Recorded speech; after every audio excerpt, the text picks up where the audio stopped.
¿Qué tal? ¿Cómo están? Bienvenidos un miércoles más a Vigo a Debate. Hace un par de semanas estábamos aquí en este programa hablando con varias personas, con varios directores de centros de nuestra ciudad, de institutos, y nos saltaba aquí a escena pues un poco la problemática de ese protocolo de suicidio, de esos casos que tenían abiertos en los centros, del acoso escolar, de la problemática que generaba los teléfonos móviles, que muchos de esos acosos y muchas de esas incidencias se daban fuera del horario laboral, fuera de los centros escolares y llevaban al móvil a ser un arma peligrosa. Hoy queremos hablar un poquito de lo que es la salud mental y de la importancia de cuidarnos, de hablar de ello y de buscar soluciones, porque además la pandemia ha puesto de manifiesto que hoy en día es muy complicado, que tenemos muchos casos y por eso lo traemos hoy al programa. Queremos saber cómo debemos cuidar nuestra salud mental porque es muy importante. Tenemos en esta mesa de debate a 3 personas. Aquí a mi derecha me acompaña Jacobo Torrón, que es psiquiatra. Jacobo, muy buenas tardes, bienvenido. ¿Qué tal? Buenas. Y tenemos a Estrela Gómez, que es psicóloga de DOA, del Centro de Cangas. Estrela, bienvenida, gracias. Buenas tardes. Y tenemos también a Santi Hermelo, que es usuario del Centro de DOA. Santi, bienvenido. Gracias por estar con nosotros.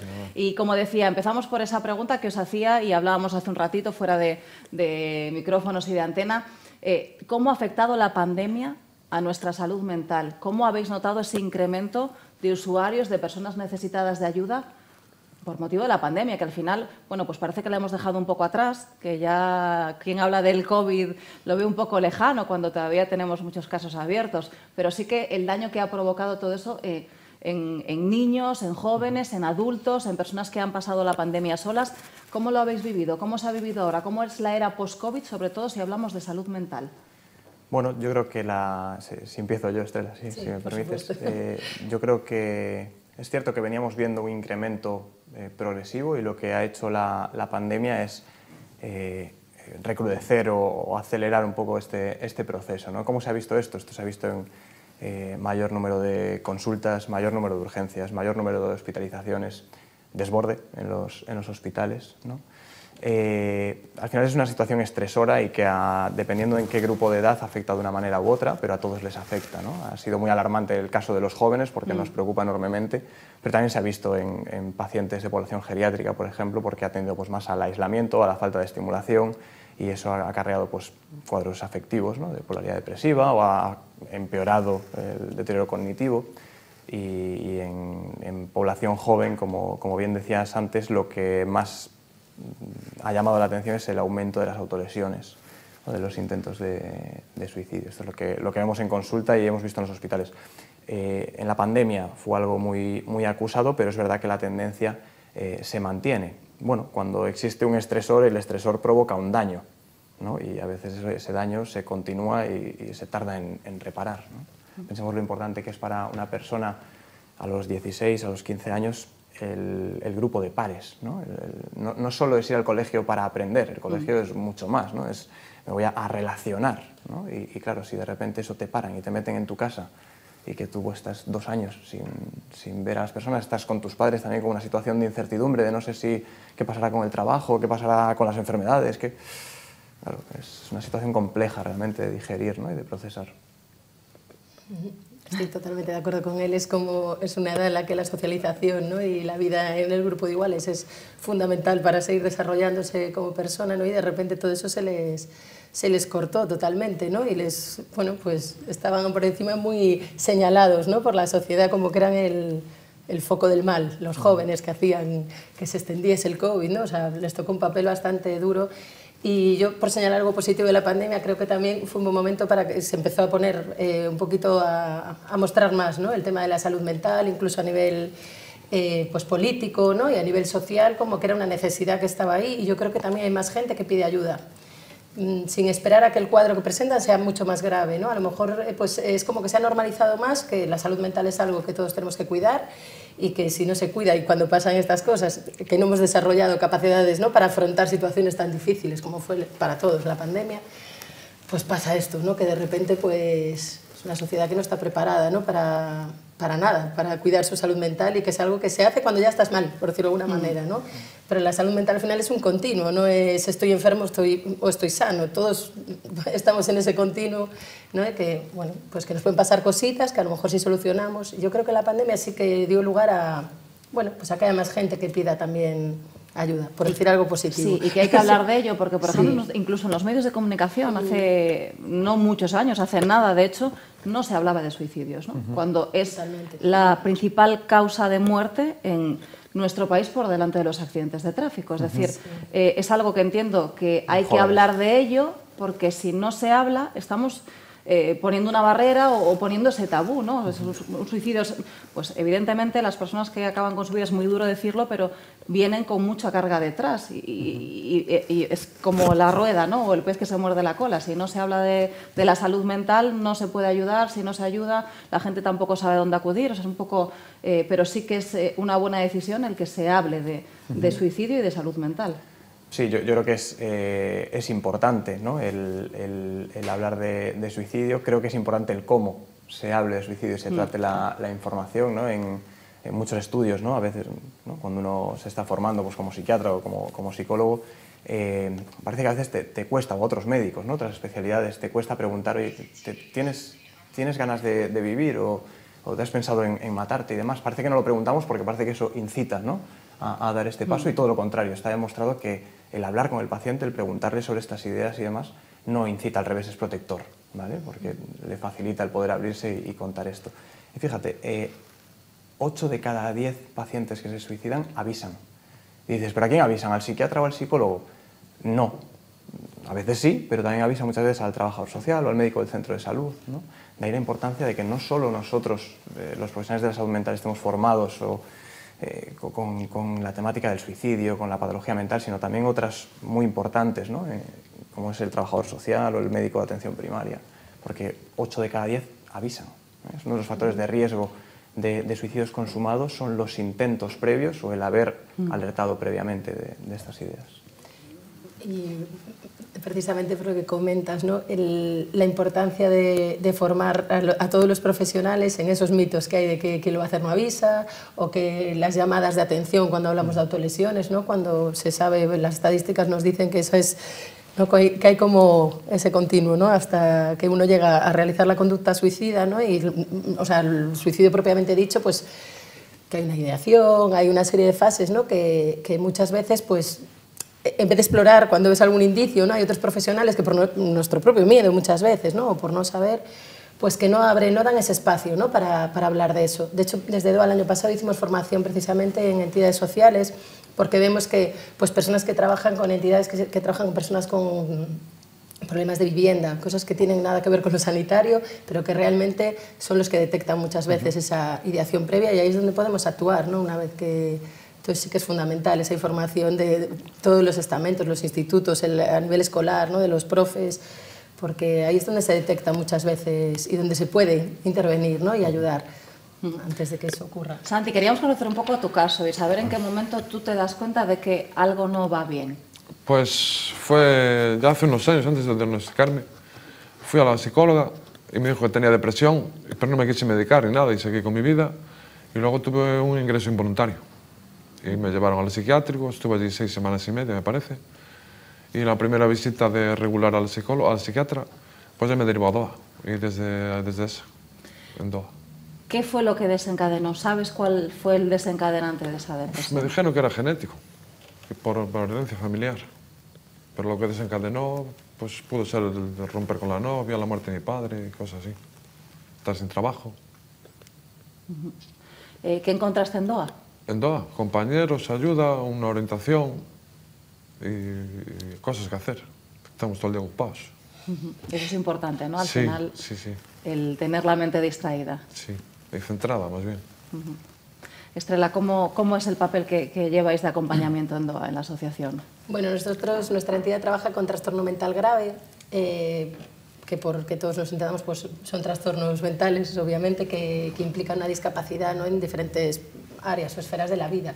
Nosotros lo que hacemos es rehabilitación psicosocial. Una vez, pues, que las unidades de agudos o, bueno, en otros dispositivos tratan la parte más aguda, sintomática de la enfermedad, pues nosotros trabajamos, ¿no?, para que esa persona pueda volver a llevar la vida que quiera llevar, ¿no? No voy a decir una vida normalizada porque eso es un poco un cliché, ¿no? Pero la vida que esa persona desea llevar. Entonces nosotros lo que hacemos es, una vez que la persona pues, ya está a nivel psicopatológico, está estable, pues vemos qué necesidades concretas tiene esa persona. Cuando alguien llega con un diagnóstico, por ejemplo, un diagnóstico, los más frecuentes pues son trastornos psicóticos, ¿no?, una esquizofrenia, pues eso realmente nos da una idea de qué le pasa, pero lo que hacemos es valorar a cada persona y ver, ¿no?, un poquito qué necesita, y a partir de ahí establecemos un programa de intervención.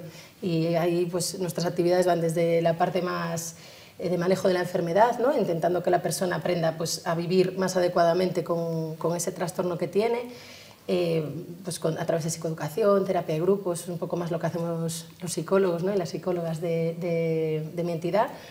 Y después trabajamos pues, todas las actividades de la vida diaria que hayan perdido un poquito, ¿no?, pues esa funcionalidad. Por ejemplo, a veces se ve afectada la capacidad de planificar pues, el ocio, pues trabajamos ahí, a nivel cognitivo también, ¿no? A veces hay problemas pues eso, más de memoria, atención. Intentamos trabajar con lo que hemos valorado que necesita la persona, pues todas esas áreas.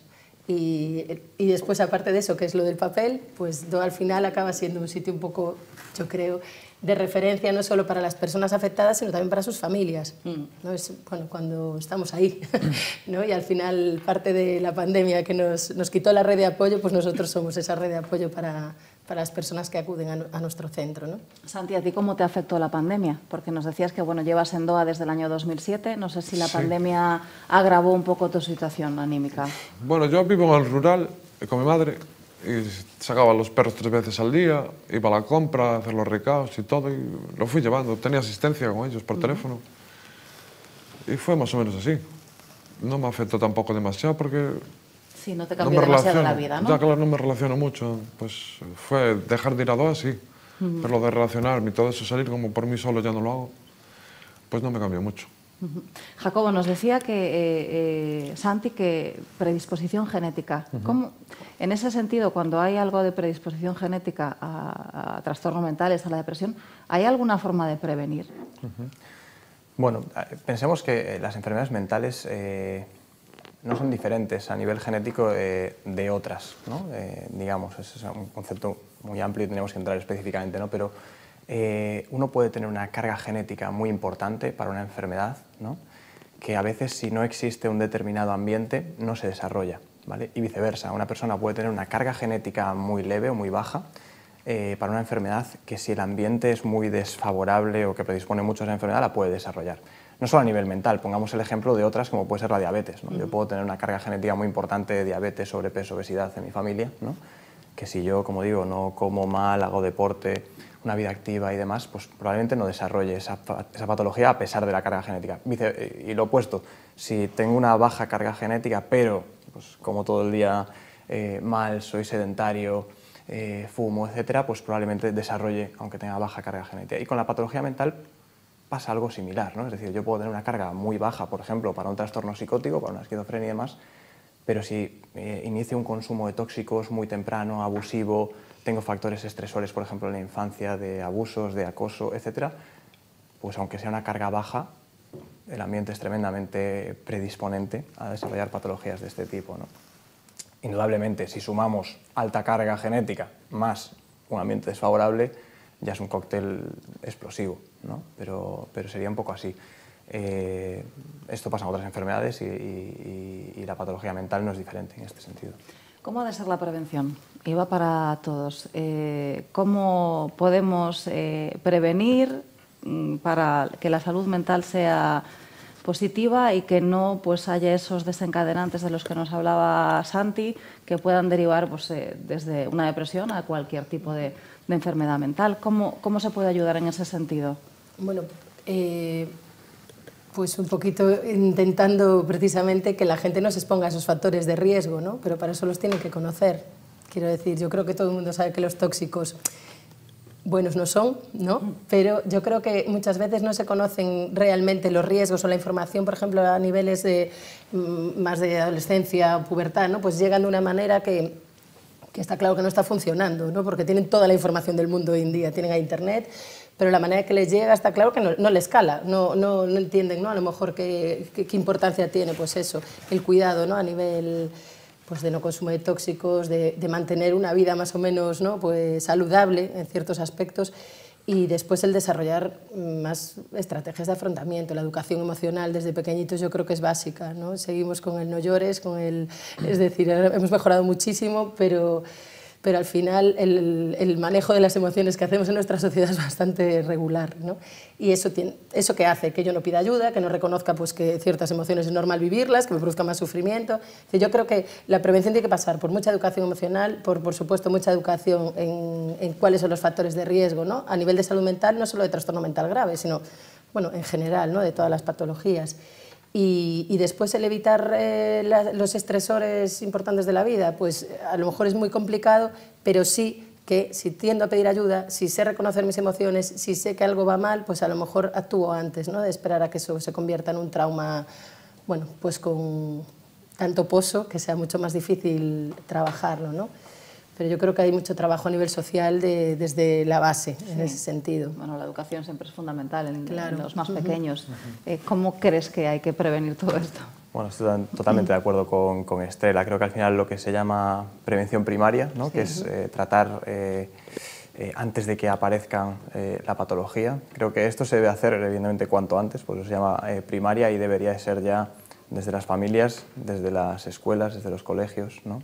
Desde nuestro hospital nos contactaron el año pasado, por ejemplo, un colegio, el Colegio Los Sauces, aquí de Vigo, para ir a dar unas charlas de, bueno, pues de gestión emocional, de prevención primaria de salud mental, lo cual me parece una iniciativa tremendamente positiva, ¿no? Porque te encontrabas pues eso, con chicos, con adolescentes y demás que claramente veías que desconocían esto, ¿no? Y que no sabían la diferencia entre un psicólogo y un psiquiatra, que esto pues evidentemente pues puede ser absurdo, pero que no sabían reconocer emociones, no entendían la diferencia, ¿no? Entre estar triste, estar deprimido, entre, bueno, un mal concepto que creo que estamos haciendo muy mal es un malentendido del concepto de bienestar, ¿no? De qué significa la felicidad, de qué es el bienestar, ¿no? Y creo que en eso influye mucho estos aparatos que tenemos aquí encima de la mesa, que son los teléfonos móviles, que son las redes sociales, y que parece que a los propios adultos, ¿no? Constantemente tenemos que estar, no sé...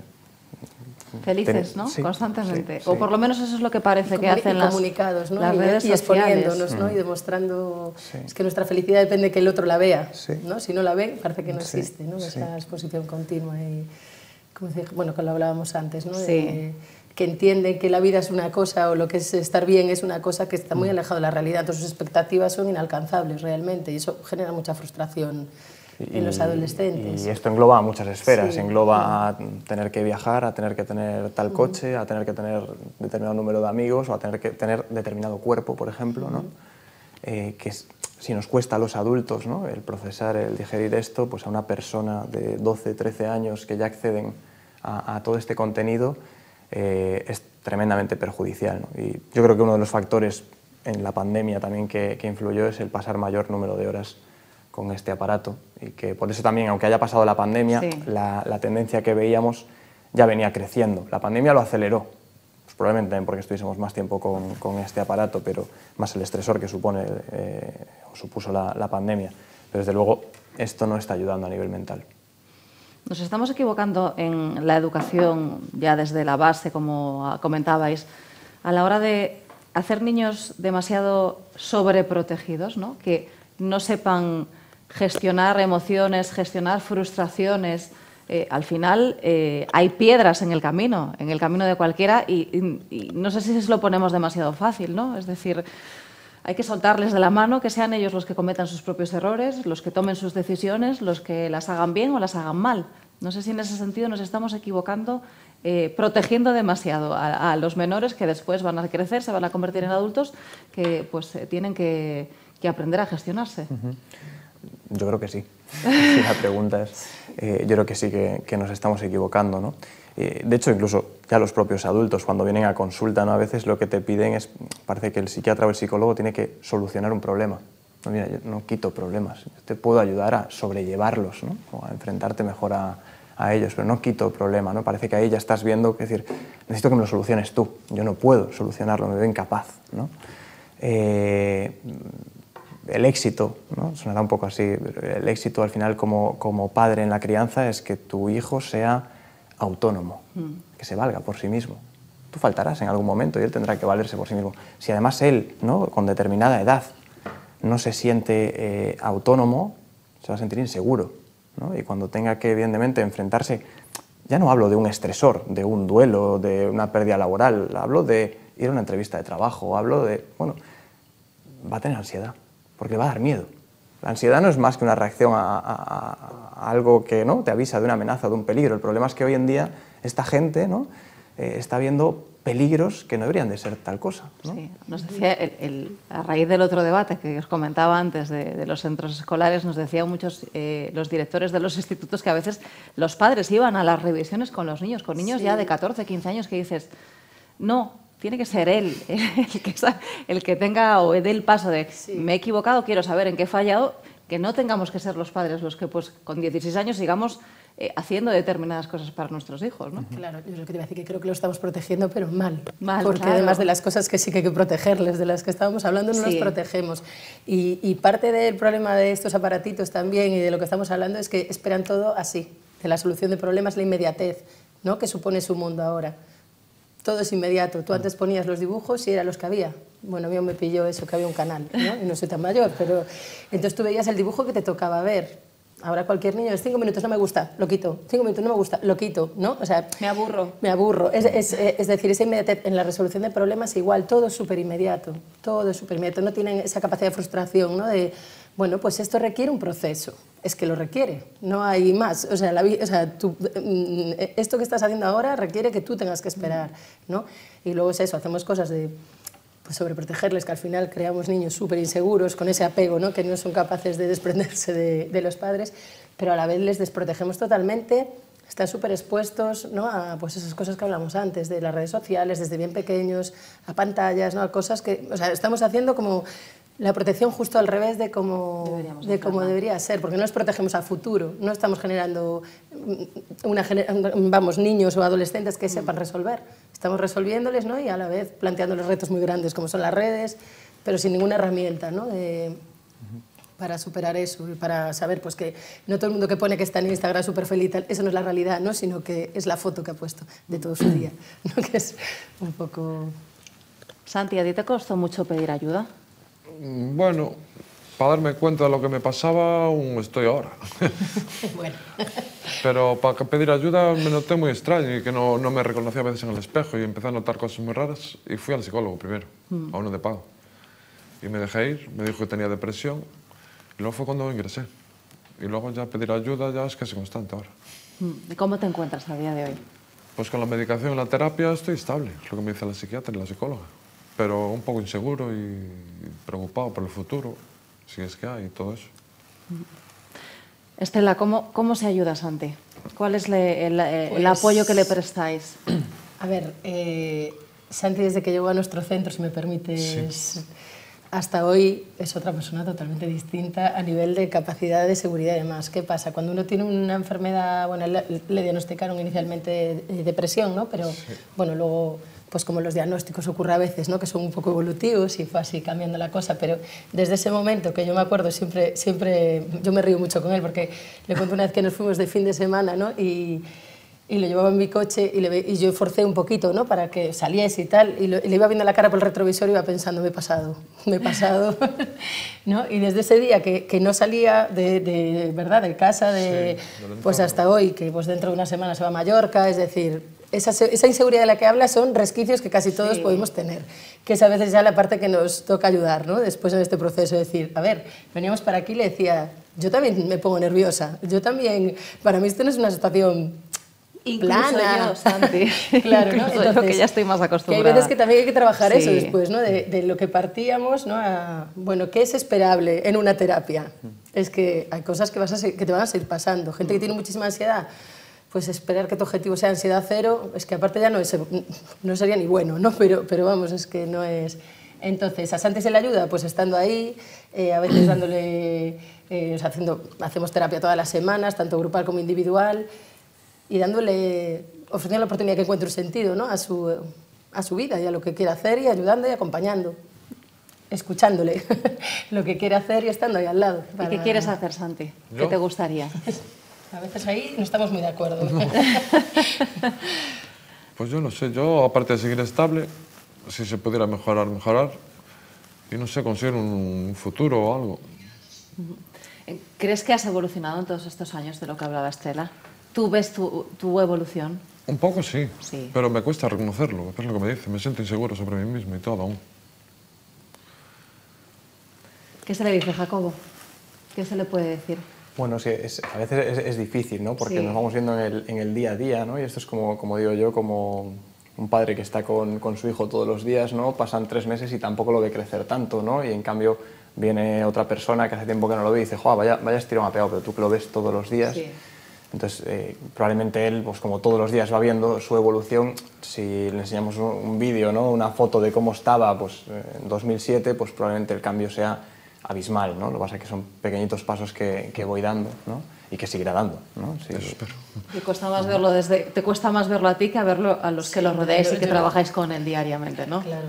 Bueno, pues Santi, yo me pasé meses sin verle la cara detrás de la melena y aquí está hoy, ¿no? Es decir, a ver, pero es normal, cada uno no nos damos cuenta, ¿no? Es como muy bien lo estaba diciendo él, que cuando ves algo todos los días, y al final es normal y está genial, ¿no? Que cada uno queramos, Sí. oye, que nos fijemos y no nos acomodemos Sí. a, bueno, pues hasta aquí, no, ¿por qué?